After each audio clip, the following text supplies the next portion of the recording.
this video, we are going to show you the Data Manager, which is your go-to place to create, edit, and delete any of your tracked data in Bloomreach engagement.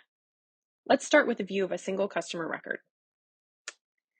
This is the single customer view, where you track data about this individual customer.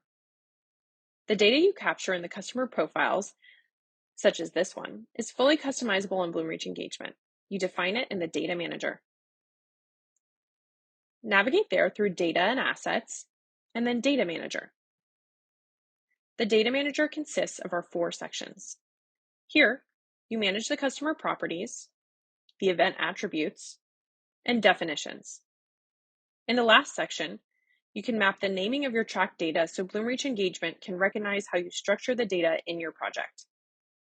Let's start with the first section. This is the single place where you can find all the customer and event properties that you have imported, tracked, or manually created into your project. You can create, edit, or delete them from here. Notice a green or red dot next to each attribute. This signifies whether that attribute is already tracked in your data or not yet. You can group the properties into different groups based on their common characteristics or level of importance, which is highly useful in keeping your data well organized.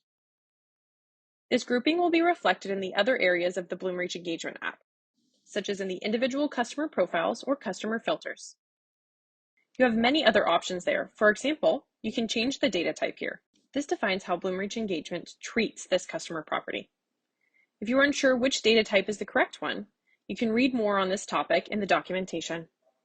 We recommend adding the description or example value to the properties you track, so your team does not lose the overview of which data you are working with. It helps to keep your project clean and easily understandable to other team members across your organization. You can also mark the data as PII to keep it more secure, as it will be visible only to colleagues who have been given the project rights to view personal customer data. You can also see which data from this category you already track in your project and check whether your tracking is working correctly. With events, you can also define when the event data expires, so some of the events will automatically delete after the time you define. This helps you to save your data storage, which you pay for in Bloomreach engagement. However, be mindful when setting this up and do not delete the data that you need for your analyses and campaigns. Some events do not need to be tracked longer than a few months, but some should be stored for a year or even forever. To learn more about this, read our documentation or scale your knowledge with the Bloomreach Academy housekeeping course. There you can learn about the exact recommendations for expiration times as well as other practices that help you keep your project clean and organized long term. In the definition section, you manage aggregates, running aggregates, event segmentations, expressions, and customer filters. You can learn detailed information about each of these data categories in the documentation. Let's go through a quick example and create an aggregate that measures the average purchase value.